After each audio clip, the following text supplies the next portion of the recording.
This is me, moments before I qualified for the finals of one of the largest parkour tournaments here in the US.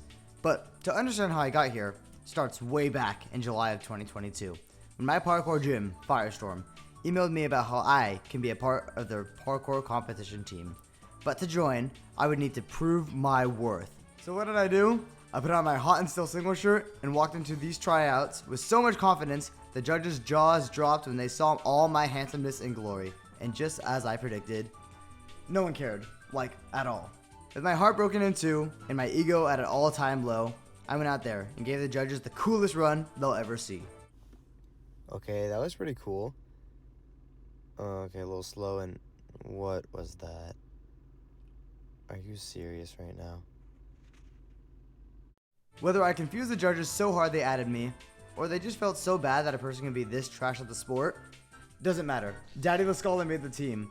Also, I think they added everyone who did try out, but that's besides the point. Since making the team, we've had comp team practice every Friday from 6:30 to 8:30 until January rolled around. What happened in January? You probably didn't ask, but I'm gonna answer anyways. The new season of WCPK happened. So what is WCPK?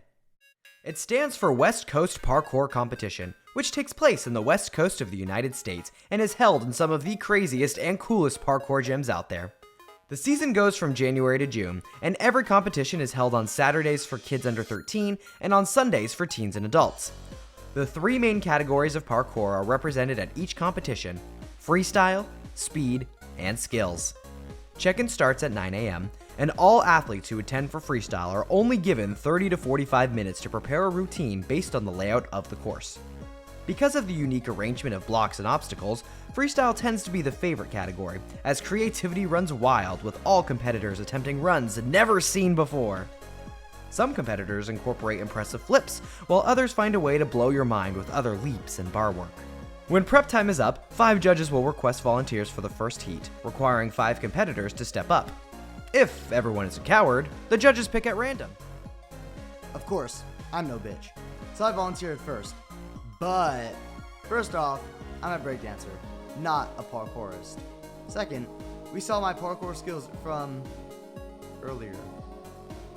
So compared to everyone here at the parkour competition, let's just say they're a little better.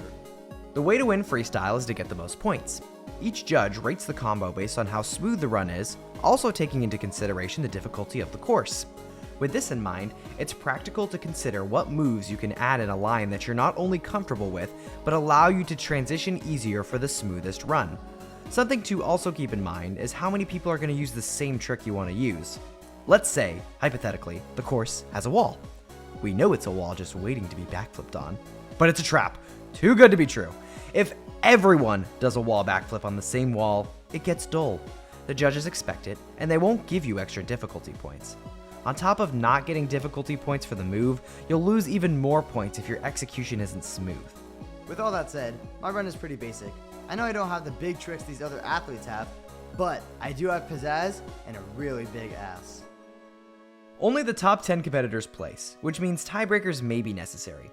To win a tiebreaker, you get 3 attempts to show the judges your best trick. After that, they select a winner and move on. Up next, we have speed. Teens and adults compete on the same courses, but just like freestyle, teens and adults don't compete against each other. Speed includes 3 main courses known as hot lava, touch points, and sprint. To win speed, you have to be fast. Shocker. In all seriousness, you have to have the fastest combined score from each of the courses to win. You get 2 tries for each course, so use them wisely. Hot lava is first. If you touch the ground, you get penalized with additional time. Sprint is next. You must make it through the obstacle course the fastest using practically any means possible. Then lastly, there's touch points. Cones and obstacles are designated as touch points, and you must tap all the required obstacles or cones to complete your run. And the final parkour category is skills, which is set up just like speed. Skills is seen as the foundation of parkour. To win, you need precision and big ass balls. Trust me, these jumps can be pretty scary. The skills category has 6 different subsections. These subsections include a core aspect of parkour, whether it be bars, rolls, or precision jumping. Each subsection has 5 levels, and each time you compete one level, you get a point. The levels build upon each other, so for this station, level 1 is an easy roll, level 2 can be an easy dive roll, but level 3, a dive roll from this platform to another platform and then fall down and roll again. Level 4 and 5, forget about it. Unless you have balls made from literal steel, stick to the level 3s. Once all events are done, the award ceremony happens. Nothing special, just the announcement of top 10 in each category. These 10 receive a special card indicating that they have qualified for finals in June. But you only qualify for what you competed in, so if you didn't make top 10 in freestyle but did in speed, you only qualified for finals in speed. Which is exactly what happened to me. My home field Firestorm was hosting the next parkour tournament on February 5th, 2023. I also planned to participate in the Surf City Half Marathon that day, but I knew I could do both, no problem. The game plan was to start the half marathon at 7:40, finish at 9:10, head over to check-in at the parkour comp at 9:30, to then, compete at 10. Everything would go according to plan, is what I would say. I trained for a half marathon in October 2021, so I figured it would be useless to train again. I finished my last race in an hour and a half, so I knew it was my destiny to be a great runner.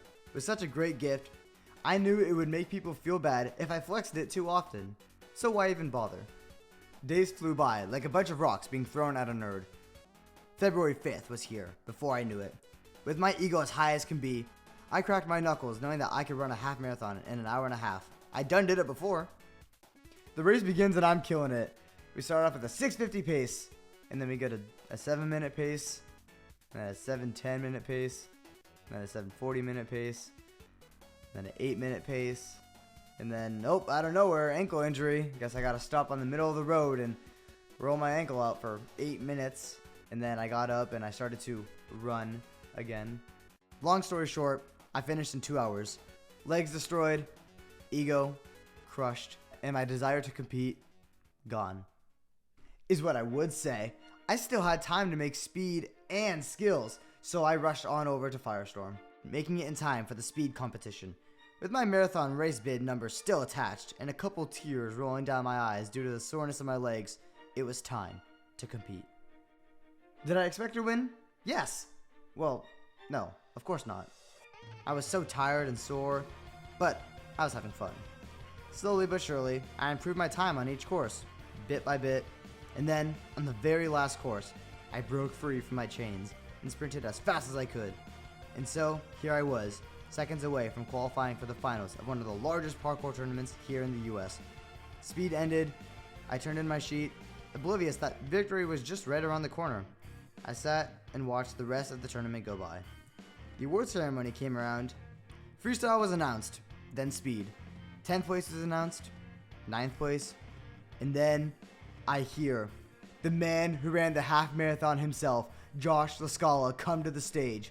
Shocked and ecstatic, I went up there, finally, with my ego restored the way it should be. So how can you compete and join me in the finals? First off, move to the West Coast. Probably the hardest part. But once you do that, WCPK is open to all.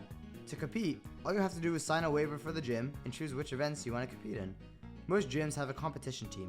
I happen to be a part of the Firestorm comp team, as I mentioned earlier. But you don't need a team to compete. So if moving to the West Coast is the hardest part, I have good news for you. WCPK is expanding to make an East Coast PK championship as well. Parkour is a growing sport. You can't deny that it's not only very different and unique, but also very entertaining. When you get a chance, I recommend that you go watch some parkour videos, go to a parkour gym, and maybe even try it out for yourself. You never know, because one day you could end up with me in the top 10.